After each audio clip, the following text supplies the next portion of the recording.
May inilunsad na bagong programang pabahay para sa mga Pilipino basta't may trabaho at sumisweldo. Pero Siyempre nga naman. Alangan naman magkabahay ka, wala ka namang trabaho. Dapat magtrabaho ka. Ibig sabihin dito, pinaparinggan yung mga DDS na karamihan sa kanila, walang trabaho. Walang trabaho, walang negosyo. Ano pa silbi nyo sa mundo? Diba? Wala na kayong silbi sa mundo. Bakit hindi pa kayo sumabay kay Digunyo? Kung sakaling tototohanin niya, yung sinabi niyang magbibigti, nako, di sabay-sabay na kayo. Tuloy. ano kung hindi ito kayang bayaran? Ang alok ng gobyerno sa pagtutok ni Tina Pangiliban Perez. Alok ng gobyerno. Makinig kayo, alok ng gobyerno. Ang pangarap ng maraming Pilipino na magkaroon ng sariling bahay, madalas nahahadlangan ng malaking bayarin.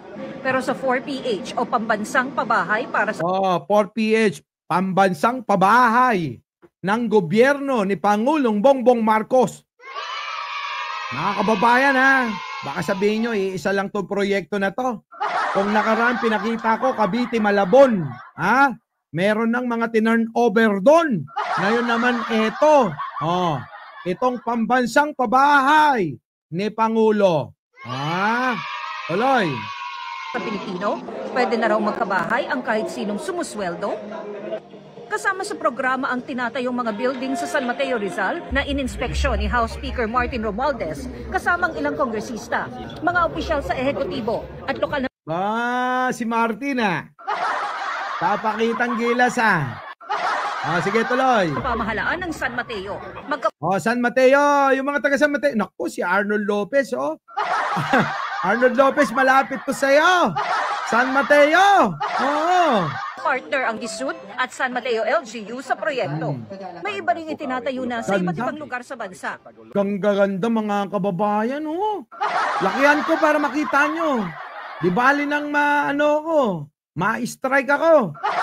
Basta lang makita nyo kung ano to. Tuloy. Mateo, magka-partner ang DSUD at San Mateo LGU sa proyekto. May iba ring itinatayo ano yun? May iba ring tinatayo saan? proyekto. May iba ring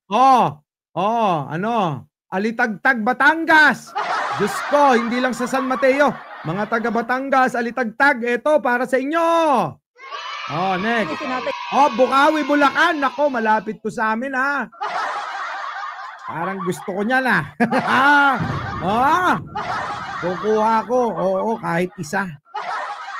Para doon ko itatago yung aking makikilala.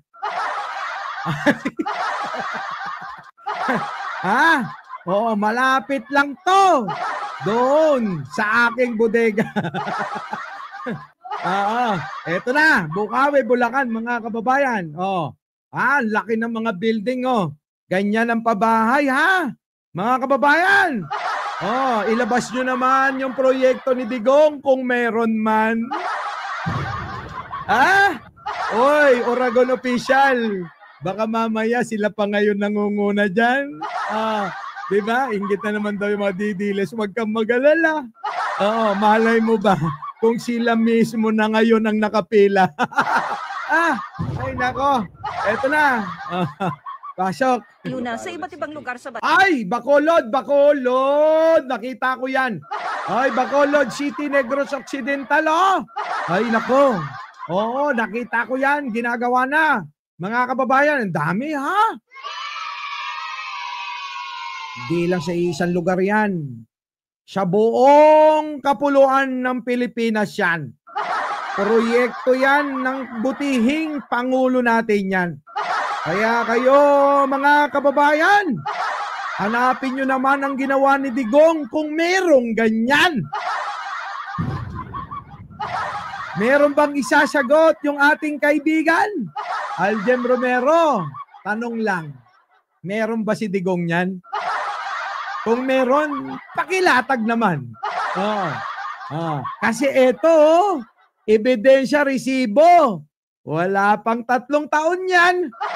Baka mamaya bago matapos ang termino, pati mga mukha nyo, ispalto na yan.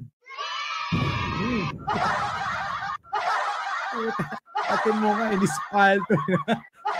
Okay, tuloy. lugar sa bansa. Para maging benepisaryo, kailangan makipag-coordinate sa LGU at sabihin ang pangalan at trabaho. Kahit Ayan daw ha, sinasabi na nila kung paano. Paano magkakaroon nito, mga... Paano magkakaroon nito? Eto. Sa mga nagtatanong ha. at sabihin ang pangalan at Sabihin ang pangalan. Paano yan pag sinabi nila Aljem Romero? Teka muna. Basher natin yan. Teka, Aljem ha. Sana sana siguraduhin mo hindi mo tunay na pangalan yan. Dahil dahil nanonood madalas yung mga taga Malacanang. Okay, tuloy. pa rin itinatayo na sa iba't ibang lugar sa bansa.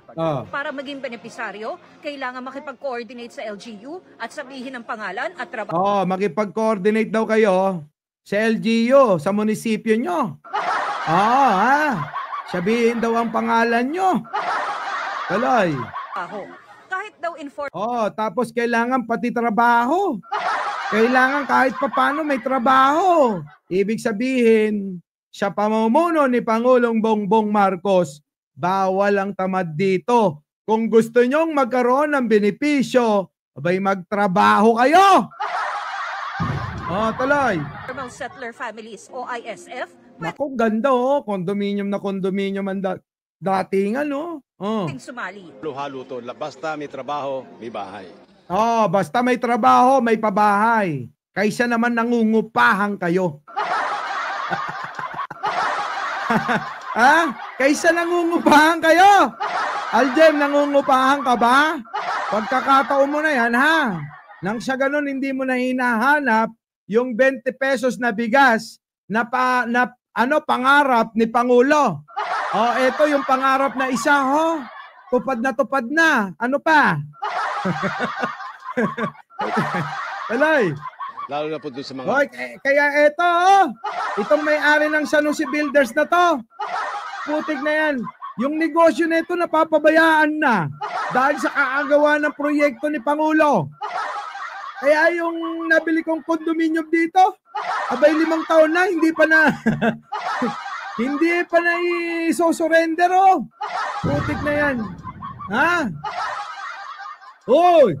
Yung wag mo rin pabayaan, Putik na yan, Fully paid na ako. Hanggang ngayon, wala pa rin, meron ako doon. Kasi lagi ako nagtatravel. Gusto ko malapit sa airport. Para doon kami, magkita-kita ng mga kaibigan natin. Para hindi nalilate. Pagka aalis, papuntang ibang bansa. Sige, tuloy. ISF, yung mga walang bahay, alam natin, yun ang talagang walang pag-asa magkabahay. Number 1 beneficiary sila dito. Number 1 beneficiary kayo, Aljem Romero. Paano yan? Number 1 kayo, Number 1 kayo. Yung mga DDS troll dito. Dali. Apply na kayo. Tuloy. Kaya itong programa to ay nakatuon para sa lahat, para sa mahihirap. Joey Salvaboro. Kaya lang yung nabili ko hanggang sa ngayon hindi pa tina-turn over yung parking lot ko.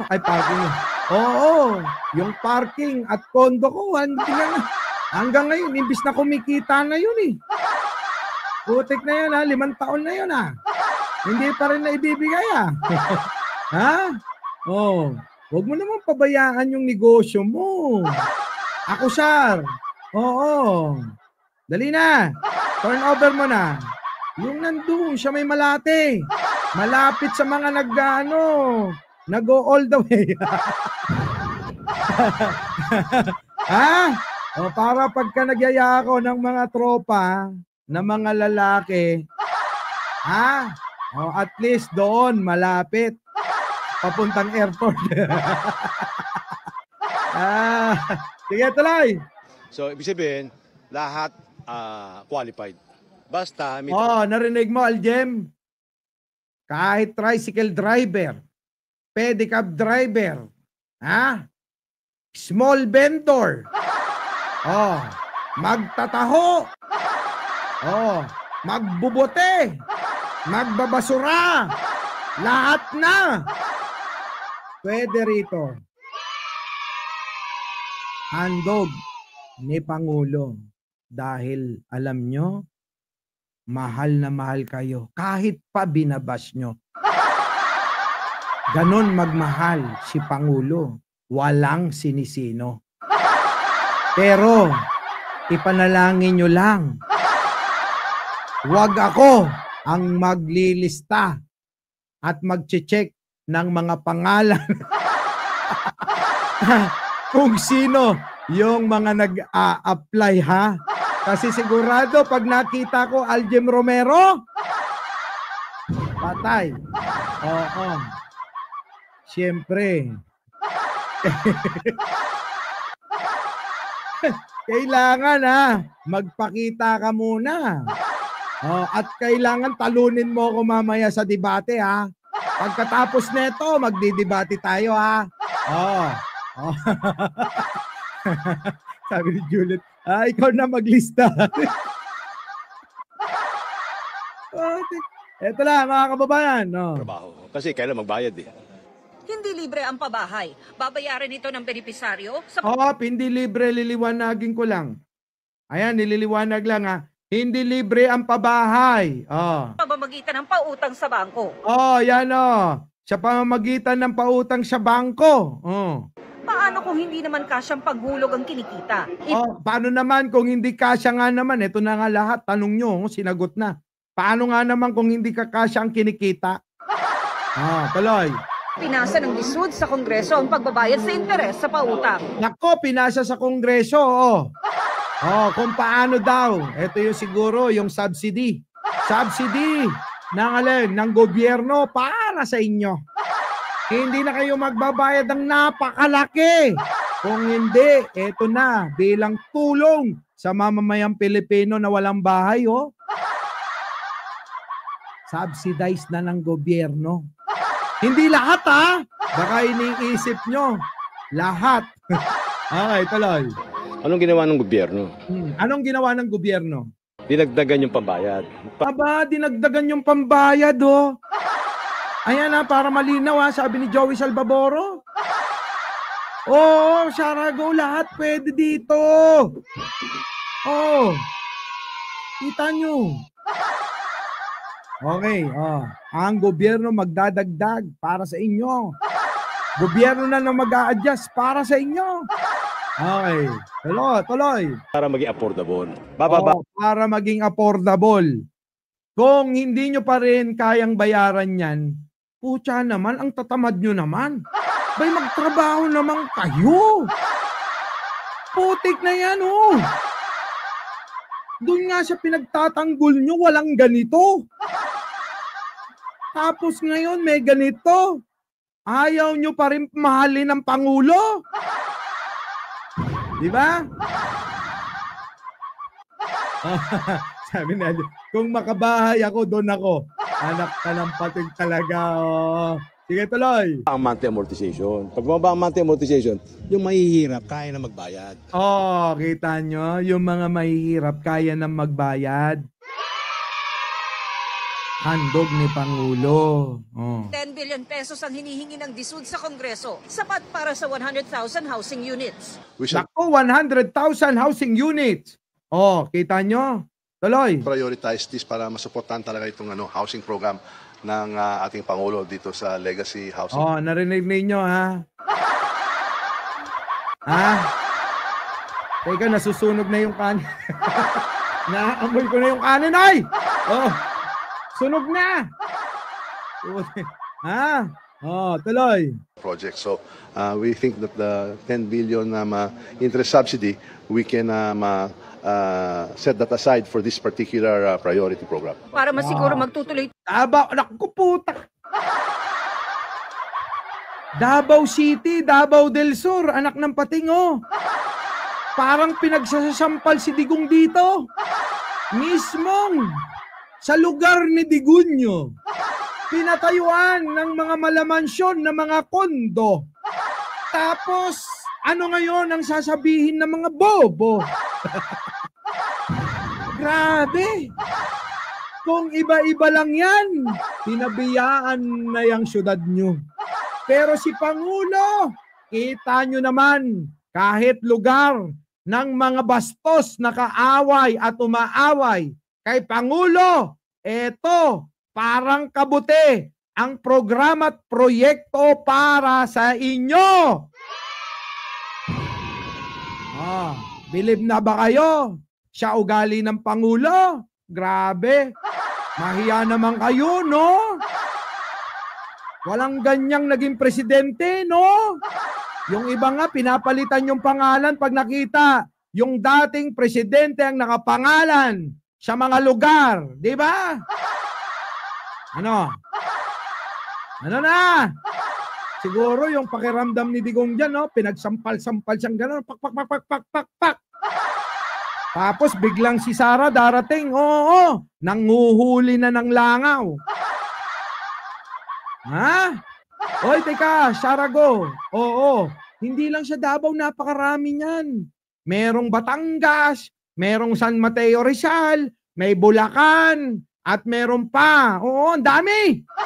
Malabon, Cavite. Oh, ang dami. Sa Bacolod. Oh. Wait lang kayo. Wait lang kayo. At marami pa darating sa iba't ibang lugar dito sa Pilipinas. Hindi sa buong mundo. Ha, mga kababayan? Oh, ano na? Sa Marawi sana. Kaso nga, ginawa ni Duterte doon, alam nyo? Abay, tabing-tabing na mga kwarto. Tapos, pinagmamalaki pa ng mga gago. Alin? Sinabi ko na nga yun eh. Ngayon, ang issue nila, para lang may maiba to, yung mga pandingding pangbubong ng biktima ng bagyo. Ang propaganda nila doon, yun daw yung pabahay ni Pangulo. Anak ng pating naman, mga bobo. Baka naman pwede, galing-galingan ninyo ang paggawa ng mga kwento para makapanira kay Pangulo. Yung banat nyo na pandingding at pangbubong na tinangay ng bagyo, hindi yon ang proyekto, kundi tulong lang yun. Kita nyo naman, sa Davao mismo, ang mga building naglalakihan, pabahay ng matinong presidente yan. Bakit? Kasi hindi nagnanakaw, hindi tulad ng iba dyan. Diba? So, paano yan? Bago tayo maghiwa-hiwalay, huwag niyong kakalimutan na mag-like, mag-share at mag-subscribe. Muli, ako po ang inyong lingkod. Mike Cervera po, laging nagpapalalang. Teka muna. Nasaan na si Aljem? Oy, Aljem, ito na. Debate. Okay, debate kami ni Aljem. Wait lang. Aha. Okay, dito na. Aljem, saan ka na? Ayan. Ayan, Aljem, ha? Akyat na. Ayan na, Aljem! Tawagin niyo si Aljem. Magbubura na ako dito ng mga video, ha? Para sa iyo. Hindi ako nagkikipag-away. Lambing ko lang to. Bilangan nyo na! Maandar ang oras ko. Aljem! Aljem! Huwag kang mag-alala. Oo, harmless ako. Aljem! Pakita mo mukha mo rito, ha? Kung kailangan tanggalin ko yung shades ko, tatanggalin ko para makita mo yung pagkagwapo ko. Bilang! Isa! Pagkatapos ng kanta, Aljem, ha? Wala ka pa, di pa kita nakikita sa screen, ha? Kalma. Baby, kalma. Huwag mo naman akong bigyan ng dahilan para tapihan ka. Oh, kalma. Baby, kalma. Huwag mo naman akong bigyan ng dahilan para tabihin ka. Negosyo o kalayaan, bayan o sarili, pumili ka! Gaano nga ba katagal bago umabot sa tugatog? Dito sa mundong nagkalat ang mga sulasok. Minsan hindi na matanto kung saan butas papasok. Kadalasan mabait lalo na pag mangungurakot. Kaya mag-iingat ka sa mga kagaya nila. Parehas ng anyo ngunit iba ang timpla. Sigurado ka ba sa nakikita ng mata o baka may iba pang mga pakay sila? Mag-iingat ka sa mga kagaya nila. Aljim, nakapag-CR na ako't lahat-lahat ha. Ayaw mo ba? Magparamdam ka, mag-comment ka na lang dyan, oh. Dali na, para naman hindi ako naghihintay. Alam mo naman, oo, para sa'yo, maghihintay ako. Pero, teka muna. Oo, nasaan ka na? Mag-comment ka dyan, baka sabihin, hindi kita pinaakyat dito, oh. Naghihintay ako ng pagmumukha mo. Asa na? Ha? Baka na sa kamo. Wala na. Ano? Puta. Alam niyo, wag niyo dadalhin dito yung may mga channel. Yung may mga channel na mga gagamitin yung pangalan natin. Wag yon. Mas matalino pa kayo doon. Spelling nga, hindi nga maliwanag kung ano ibig sabihin eh. Media? Hindi alam ang spelling. Anak ng pating na yan. Ito si Aljem, at least ito, tropa natin to, matagal na to dito. Halos araw-araw, oh. Diba? O, pagbigyan natin. Dali! Oo. Ayaw. Hoy, Aljem, okay lang yun. Oo, alam ko naman. Oo, ha? Oo. Sabi dito tuloy, manang-mana ka kay Digonyo. Ay, wag kang magtampo, ha. Hindi ka namin dito inaano. Ayoko dito, dami ko. Ayaw lang din. Oo. Hoy, kunyari lang yan si Aljim. Ano kayo? Oo, solid Marcos yan. Okay, tala. Anong tuloy? Muli, ako po ang inyong lingkod. Mike Cervera po, laging nagpapalalang. Malin natin ang ating kapwa. Ipagdasal natin ang ating bansa. Our beloved Boss Mike Cervera!